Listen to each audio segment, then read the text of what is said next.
안녕하세요. 복음책방 신앙을 읽다 김필원입니다. 네, 한 주간도 평안하셨습니까? 김병삼 목사입니다. 뜬금없는 질문이지만 혹시 여러분들 중에 대단히 아주 많이 좋아하는 가수가 있나요? 저는 성시경 씨 되게 좋아해요. 사실 의외로. 저는 이제 요즘 좋아하는 그 그룹이 있어요. 우리 애들이 아미거든요. 큰애도 아미였고 둘째도 지금 아미고 그런데 진짜 그 아미들이 좋아하는 요즘 브레이브걸스.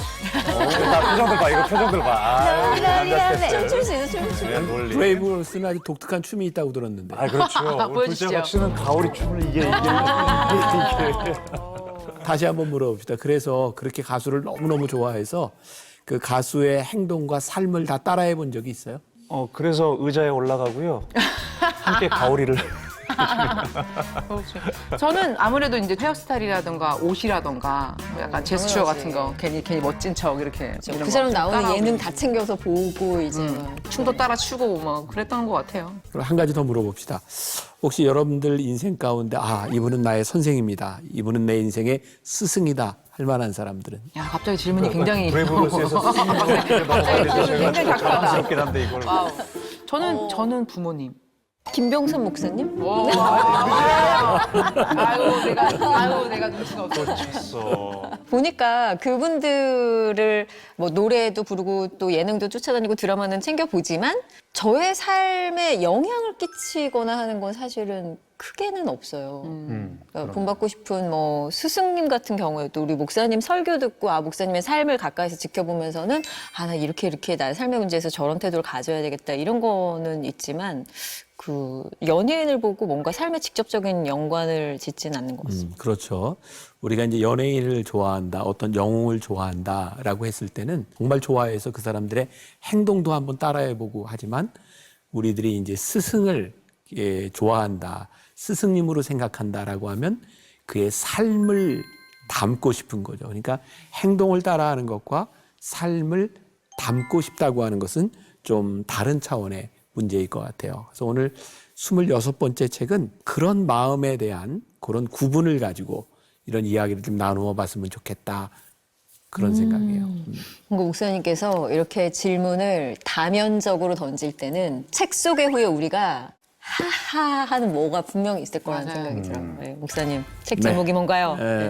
오늘 무서워요. 네, 26번째 책은 이렇게 복음책방에서 다루는 흔치 않은 시퍼렇게 살아있는 그런 분의 책이기도 하고 무엇보다 전 세계 크리스천들에게 Not a Fan이라고 하는 무브먼트를 일으켰던 분의 책입니다. Not a Fan, 나는 팬이 아니다라고 하는 운동이 일어났던 거죠. 카일 아이들먼 목사님의 팬인가 제자입니까? 26번째 책입니다.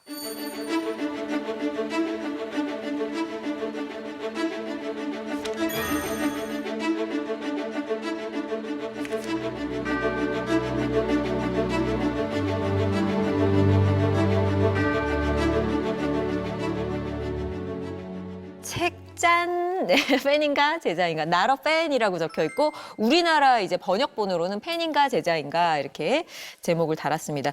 그동안 시청자들의 추천도 굉장히 많았어요. 여러분 굉장히 반가워하면서 지금 보고 계신 분들도 많으실 것 같고 또 출판 초기부터 기독교 베스트셀러였습니다. 최근에는 에센셜 에디션도 나와가지고 핵심만 간추린 팬인가 제자인가 스페셜 에디션입니다. 카일 아이들먼 목사님의 팬인가 제자인가는 이미 이 책이 처음 나왔을 때 미국에서 100만 부 이상 판매된 굉장한 베스트셀러고요.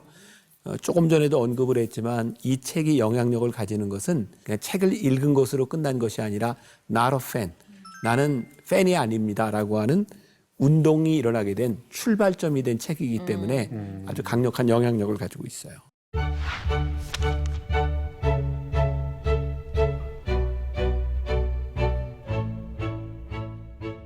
카일 아이들먼 목사님은 그 미국에서 이제 주목받는 아주 젊은 목사님인데 미국은 독특하게도 좀 크리스찬 문화가 있어서 그런지 매년 그 영향력 있는 목사님 또 영향력 있는 교회 뭐 출석을 제일 많이 하는 교회 이런 것들을 매년 순위들을 발표해요. 현재 미국에서 5번째로 제일 큰 교회 목사님 그러니까 저술과 강연과 목회자 이 모든 부분에서 굉장히 활동을 많이 하는 잘 알려진 그런 목사님이고요. 그러니까 설교를 아주 이야기식 내러티브한 설교를 잘하는 분으로 그게 전달을 잘하는 목사님으로 알려져 있고 또 이 책을 읽으면서 많은 사람들에게 와닿는 부분 중에 하나는 이 목사님이 책에서 자기 이야기를 상당히 이제 진솔하게 많이 하고 있어서 많이 와닿는 것 같아요. 이분이 목사님의 아들로 태어났는데 그 본인의 회심 장면을 239페이지에 이렇게 적어 놓으셨더라고요. 나는 설교자의 아들로 자랐다. 우리 아버지는 여러 교회를 돌며 옛날식 부흥회를 인도하는 곳에 자주 나를 데려가셨다. 부흥회 밤이면 아버지는 설교가 끝난 뒤 매번 찬송가 내게 있는 모든 것을 시작으로 그리스도를 영접하는 시간을 가졌다. 이 찬송을 부르는 사이에 많은 사람이 제단 앞으로 걸어 나와 예수님을 구주로 고백했다. 나는 이 찬송을 하도 불러서 처음부터 끝까지 다 외웠다. 내게 있는 모든 것을 겸손하게 드리네. 세상 욕심 멀리하니 나를 받아주소서. 죽게 드리네, 죽게 드리네. 사랑하는 구주 앞에 모두 드리네. 10살쯤 되었을까? 어느 날 밤 나는 이 찬송을 부르다가 정말로 모든 것을 주께 바치기로 결단했다. 그러려니 심장이 쿵쾅거리고 손에 땀이 송골송골 맺히고 속이 뒤집혔다. 가까스로 몸을 추슬러 제단 앞으로 걸어 나갔다. 저도 이제 저랑 너무 비슷한 그런 마음의 가짐을 딱 발견했는데 하지만 나이를 먹을수록 구주 앞에 나 자신을 모두 드리지 못했다. 구체적으로 고민하지 않고 두루뭉술하게 생각하고 섣불리 결단한 탓이었다. 예배 시간에는 모두 드리네 라고 노래했지만 실제 삶 속에서는 일부만 드리네가 내 노래였다. 내 교만을 내려놓지 못했고 하나님께 영광을 돌리기보다는 남들에게 나를 과시하려는 욕구가 앞섰다. 내 계획도 내려놓지 못했다. 하나님을 내 삶 속으로 초대했지만 어디까지나 내가 하고 싶은 대로 했다. 하나님을 기껏해야 부조종사 자리에 앉히고 조종장치는 내 손으로 꽉 쥐고 놓지 않았다. 이기적인 욕심도 내려놓지 못했다. 음탕한 생각도 비우지 못했다. 여가 생활도 가려서 하지 못했다. 여전히 보고 싶은 대로 보고 듣고 싶은 대로 들었다. 돈도 내려놓지 못했다. 하나님께는 남은 찌꺼기만 드렸다. 남은 찌꺼기만 드렸대요.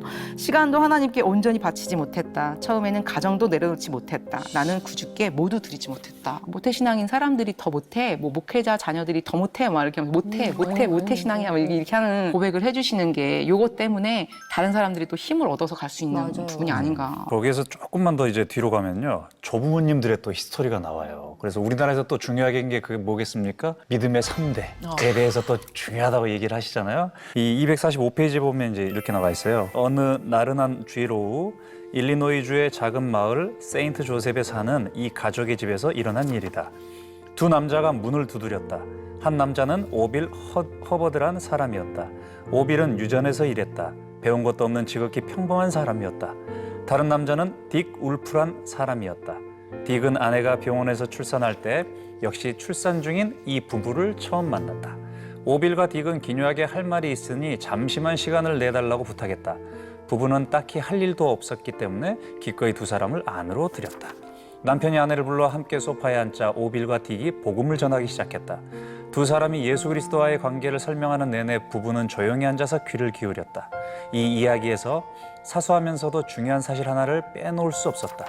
당시 8살쯤 된 아들이 바닥에서 장난감 트럭을 갖고 놀고 있었다. 다른 아이가 장난감을 갖고 놀기만 하는 줄 알았지만 사실 아이는 어른들의 말 한마디 한마디를 가슴에 새기고 있었다. 그날 이 가족의 운명은 180도로 바뀌었다. 돌아오는 주일 부부는 아들과 함께 예수님을 영접하고 세례를 받았다. 두 평범한 남자가 어디든지라고 말했고 예수님은 이 가족의 집을 가리키셨다. 1956년 오빌과 딕이 그 일을 하지 않았다면 내가 이 책을 쓸 일도 없었을 거라는 사실을 밝히고 싶다. 그날 두 사람의 노크에 문을 열어준 부부를 나는 할아버지, 할머니라 부른다. 그날 바닥에서 장난감 트럭을 갖고 놀던 꼬마는 우리 아버지셨다. 그래서 언젠가 천국에 가면 꼭 오빌과 딕을 찾아가 팬이 아닌 제자가 되어준 것에 감사할 참이다. 그날 그 두 사람에게는 다른 할 일도 많았을 게 분명하다. 그리고 그날 문을 두드릴 때 얼마나 긴장이 되었을까. 식은땀이 흘렀을지도 모를 일이다. 하지만 결국 그 사람은 어디든지 예수님을 따라가기로 결심했고 그분을 따라 우리 할아버지 집의 대문 앞에 이르렀다. 아니 이분이 이렇게 이야기 배치를 기가 막히게 하신다. 지금 그저 오빠가 읽는데도 내러티브가 장난이 아니에요. 지금. 우리 목사님도 사실 어떻게 보면은 이제 뭐 PK죠. 그 우리 아버님은 이제 고등학교 때 회심 하고 이제 목사가 되셨고 그리고 이제 부흥사의 가정에서 제가 이제 태어났죠. 그리고 어렸을 때는 아무것도 모르고 이렇게 막 목사가 되겠다고 했는데 중간에 나도 이제 굉장히 방황하는 시간들이 있었고 바로 얼마 전에 우리 아들이 목사 안수를 받아서 이제 3대 목사가 됐어요.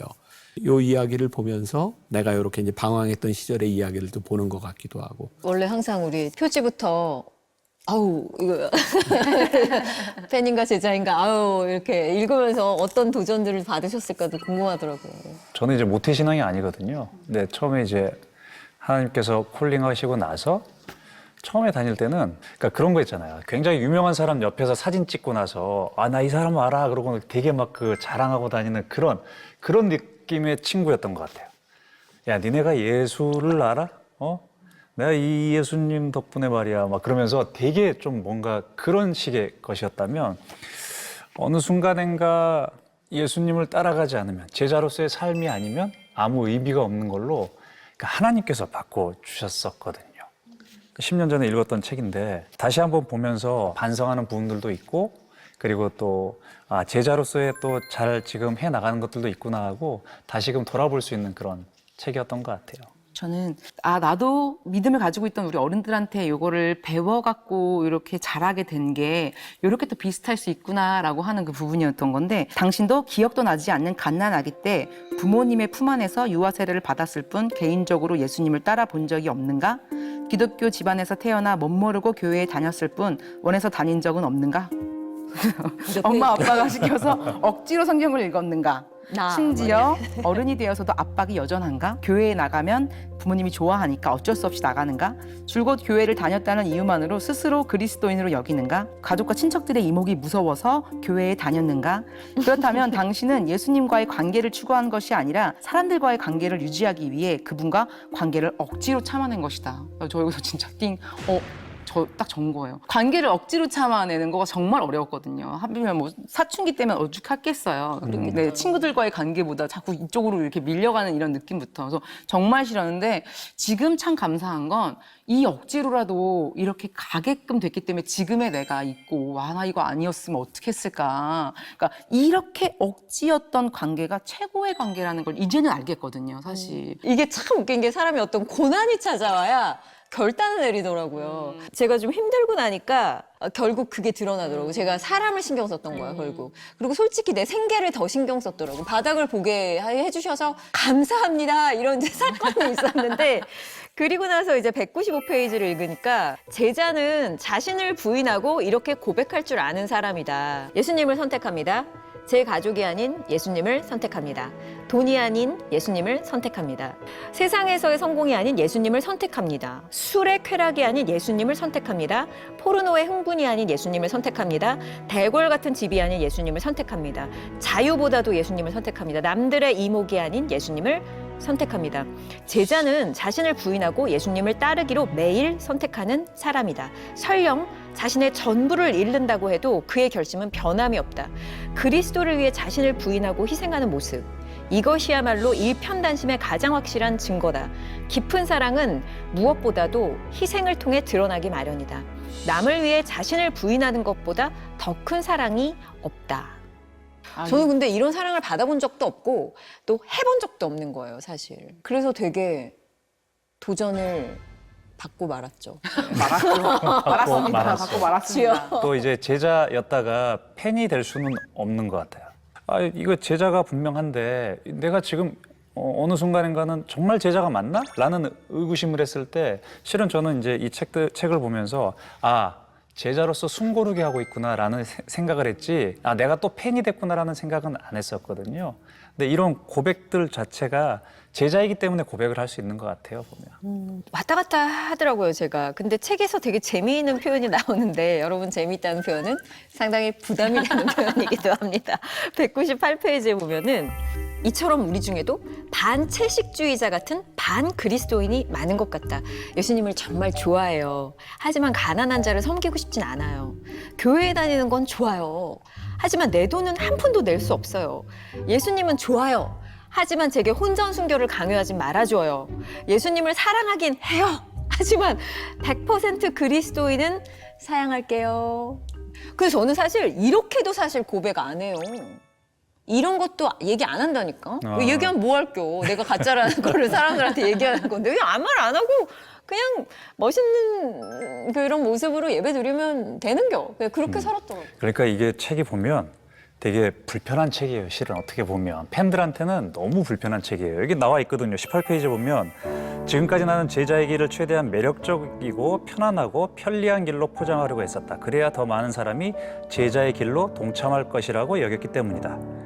이제부터 소개하고자 하는 길은 내가 내내 걸어온 길이며 앞으로 계속해서 걸어갈 길이다.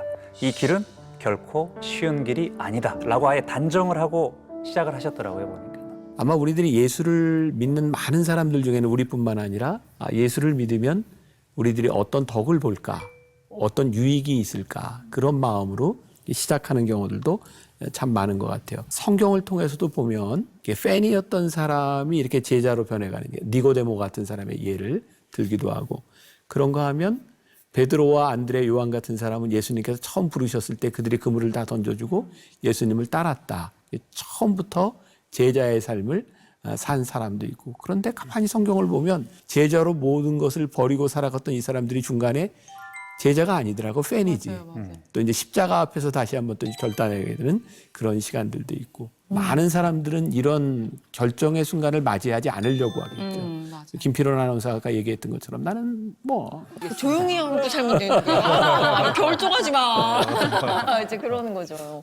결정의 순간조차도 사실 맞이하지 않게 그렇게 조용히 살고 싶은 마음이 있는데 이 책을 집어들게 하신 하나님께서 자, 이 책은 크게 세 파트로 나뉘어져 있는데 제목이 아주 심플하고 명확하기 때문에 여러분 자 나를 따르라 Follow me. Follow me. 네, Follow me. 그리고 자기를 부인하라 Deny yourself. 네, 그리고 Deny yourself. 마지막이 뭔지 아시죠?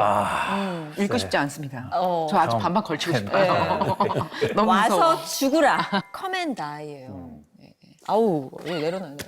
그냥 그 자리에서 죽는 것도 아니야. 와서 죽으라예요. 가야 돼요, 그거를. 근데 이것을 이제 설명하자면 이렇게 되지만 사실 제자가 되는 사람에게는 그 순간부터 이 단계는 또 무의미한 이미 제자가 된 사람은 단계적으로 나눠져 있는 것 같지만 제자의 삶에 다 이렇게 포함되어 있는 부분이기도 하고 아무튼 그 부분들을 좀 잘 설명하려고 했던 그리고 굉장히 설득력 있게 우리들에게 보여주는 분이고 너무 설득력이 있어서 책을 읽기가 좀 무섭죠.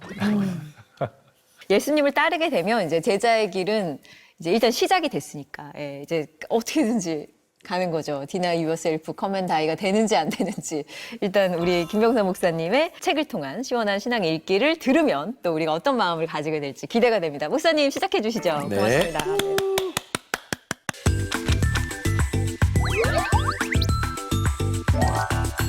오늘 26번째 책이 되었어요. 그 Not a Fan, 카일 아이들먼 목사님의 책을 여러분들과 함께 좀 나눠보려고 합니다. 카일 아이들먼의 책에 보면 굉장히 많이 등장하는 단어가 있어요. 친밀함.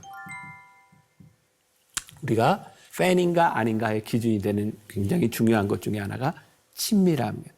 팬에게는 친밀함이 없습니다. 그냥 아는 것이지. 그러나 내가 팬이 아니다, 예수님의 제자이다 라고 말할 때는 예수님과의 친밀함이 있는가에 대한 부분이에요. 이 책에 굉장히 인상적인 이야기가 나와요. 사람들에게 이렇게 묻죠. 여러분, 성경에서 딱 한 구절만, 중요한 구절 한 구절만 뽑으라고 하면 무엇을 뽑겠습니까? 70~80% 이상 대부분의 사람들이 요한복음 3장 16절.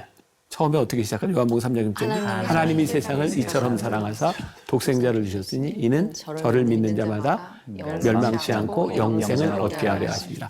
저를 믿는 자마다 이 믿음의 포인트를 줄 때가 참 많이 있어요. 근데 이 카일 아이들만은 이렇게 도전하죠. 이 믿음을 완전하게 해주는 누가복음 9장 23절. 누구든지 나를 따라오려거든 자기를 부인하고 날마다 제 십자가를 지고 나를 따를 것이니라.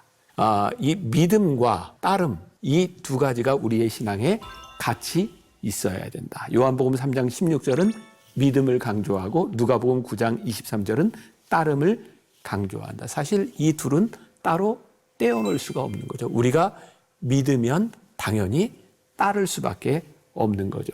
믿는 자에게 분명히 나타나야 되는 것은 따름인 거예요. 그래서 우리들이 예수님의 제자라고 말할 때는 우리의 믿음과 따름이 같이 오는 것을 제자라고 말을 하는 거죠. 또 팬으로 사는 것과 제자로 사는 것을 구분하고 있어요. 제자로 사는 것은 또 매력적인 것이나 편안한 것은 아니다라고 말을 하죠. 누가복음 9장부터 예수님이 제자의 도에 대해서 말씀하시거든요. 참 흥미로운 건 예수님께서 제자의 도에 대해서 말씀하시기 시작하면서 예수님을 따르던 사람들이 예수님을 떠나가요. 그 전까지는 예수님께서 제자의 도에 대해서 말씀하지 않으시고 인간들의 필요를 채워주시는 일을 했어요. 5장에 오병이어 기적도 있고 4장에 베데스다 연못가에서 환자를 고치시는 이야기도 나오고 2장에는 가나의 혼인잔치의 기적도 나오고 또 누가복음 9장 이전에는 많은 기적들이 나오고 있어요. 예수님이 먹이시고 고쳐주시고 하니까 사람들이 구름대처럼 성경에 보면 많은 군중이 예수님을 따랐다라고 되어 있는데 예수님께서 나를 따라오려거든 이런 것이다 라고 이야기할 때 사람들이 떠나가기 시작하죠. 성경은 분명하게 내가 좋아해서 따르는 것과 제자가 된다는 것에 대한 차이점을 분명하게 이야기하고 있어요. 조금 전에 우리 김필원 아나운서가 이 책은 세 파트로 되어 있다라고 이야기를 했어요. 첫 번째 파트가 뭐였죠? Follow me, Follow me. 두 번째 파트가 deny yourself, 세 번째 come and die. Come and die. and die. 나를 따르라, 자기를 부인해라, come and die. 와서 죽어라. 그런데 우리가 조금 전에도 이야기했던 것처럼 예수님을 따르는 사람들은 자기를 부인하고 와서 자기 십자가를 질 각오가 되어 있지 않으면 예수님을 따를 수가 없는 거예요. 그래서 이 카일 아이들먼이 세 단계로 이야기하고 있지만 사실은 follow me 이것에 두 번째, 세 번째가 다 포함되어 있다고 생각해요. 여러분들의 책을 보시면 알겠지만 이 첫 번째 부분을 잘 이해하면 두 번째와 세 번째 부분은 이 첫 번째 부분을 설명하고 있는 듯한 느낌을 가지고 이 책을 보실 수가 있어요. 그래서 제가 오늘 여러분들과 함께 강의를 하면서는 그래서 이 첫 번째 파트에 팬인가 제자인가를 묻는 7개의 질문이 있어요. 이 부분들을 좀 이렇게 살펴보면 중요한 게 판단이 서지 않을까. 자, 첫 번째 질문은 조금 전에도 이제 이야기했던 것처럼 팬인가 제자인가를 묻고 있어요. 이 책에 보면은 팬은 이런 특징을 가지고 있고 제자는 이런 특징을 가지고 있다라고 이야기하는데 팬은 좋아하는 대상에 대해 줄줄 꿰고 있지만 개인적인 관계는 없다. 제자는 개인적으로 깊은 관계가 있다. 또 팬은 안전한 관람석에 앉아 응원만 한다. 제자는 경기를 하기 위해 필요한 희생과 고통에 동참한다. 팬은 예수님에 대해 모르는 게 없지만 정작 그분을 개인적으로는 알지 못한다. 제자는 개인적으로도 안다. 오늘 교회의 참 큰 문제들 가운데 하나가 그런 거죠. 교회에서 문제를 일으키고 트러블 메이커가 되고 싸움하는 사람들의 대부분이 어떤 사람인가요? 교회와 성경에 대해서 많은 지식을 가지고 있는 사람이에요. 신앙생활도 오래 할 뿐만 아니라 많은 봉사들을 하는 사람이에요. 참 신기하죠? 예수님에 대하여 성경에 대하여 많은 것들을 알고 있지만 진짜 예수님을 따르는 사람이라면 할 수 없는 행동을 하는 거죠. 카일 아이들먼이 33페이지에서 참 재미로운 정의를 하나 내려요. 팬의 가장 흔한 증상 중 하나는 자신이 제자라고 절대적으로 확신한다는 것이다. 참 재밌죠? 하나님 편이라고 생각하는 사람이 싸우는 거예요. 그러니까 똑같은 일을 가지고 이건 하나님의 뜻이야 라고 싸우는 거죠. 주님을 인격적으로 알지 못하는 사람들이 하는 일들, 팬인가 제자인가 이 구분이 우리들에게 필요하다. 자, 두 번째, 우리들이 말뿐인가 아니면 행동을 하는가 이 구분이 필요하다. 제가 처음에 언급할 때 요한복음 3장 16절과 그리고 누가복음 9장 23절 이야기를 했어요. 요한복음 3장 16절은 뭐하라? 믿으라. 누가복음 9장 23절은 따르라. 책에 이렇게 나오죠. 나를 믿으라는 말씀이 복음서에 4번 나오고 나를 따르라는 말씀이 20번 나온다. 따르는 것이 믿는 것보다 더 중요한 것은 아니에요. 그러나 믿는 자에게 틀림없이 있어야 되는 것이 뭐냐면 따름에 대한 메시지인 거죠. 자, 40페이지에 또 이렇게 이야기를 하고 있어요. 따름은 믿음의 일부다. 진정으로 예수님을 믿는 사람은 반드시 그분을 따르게 되어 있다. 여러분이 팬인지 제자인지를 알려면 단 한 가지의 기준을 가지고 질문하면 된다. 당신은 예수님을 따르기 위해 어떤 손해를 보셨습니까? 말로 하는 사람들은 손해보지 않습니다. 그러나 행동하는 사람들은 손해를 보게 되어 있어요. 제가 설교 시간에 우리 교인들한테 가끔 묻는 질문이고 저에게도 묻는 질문. 우리 인생의 간증 가운데 제일 중요한 간증이 하나 있다. 내가 주님을 믿고 따르기 때문에 손해본 간증이 우리들에게 있는가? 근데 우리는 지금까지 간증하면 어떤 걸 많이 가르쳐 왔죠? 예수 믿고 돈 벌고, 예수 믿고 병 낫고, 예수 믿고 잘된 것.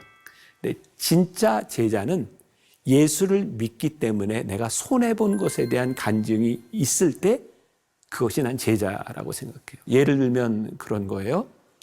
제가 우리 교인들 이렇게 뭐 감사헌금도 하고 이러는 거 보잖아요. 제일 많은 것 중에 하나 감사헌금이 뭐냐면 승진했을 때 감사하거나 자식이 좋은 대학에 갔을 때 감사하거나 집을 이사 갔는데 아파트 값이 올랐을 때 감사헌금이 대부분이에요. 제가 가끔 이런 도전을 줘요. 여러분, 내 자식이요 공부 잘하는데 하나님의 부르심을 따라 이 대학을 갔어요. 세상 사람들이 보면 미련하다고 이야기해요. 근데 참 신기하죠? 그게 왜 기쁘죠? 우리들이 세상에서 손해본 것이 우리들에게 기쁘고 손해본 것이 내가 이거 예수님 믿는 거 확실해. 우리들이 말뿐만 아니라 행동하게 될 때 우리들에게 필연적으로 따르는 게 포기죠. 세상에서 우리들이 포기하는 거야.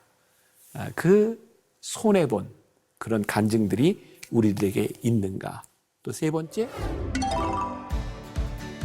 적당히 팬으로 살고 싶은지 아니면 제자가 되고 싶은지. 적당한 제자는 없을까요? 제가 이제 좀 두렵더라고요. 팬은 공허해요. 읽기 전에는 제자인 줄 알았어요. 너가 결단해야 되는 건 오늘이야. 나는 팬이 팬이 아니다. not a fan. 결국은 자기 부인, 가장 힘든 것을 부인하는 것이 제자로서의 삶을 살아가게 되는 부분이고, 예수님을 따르기 위해 무엇을 포기한다 한번 써봤으면 좋겠고요.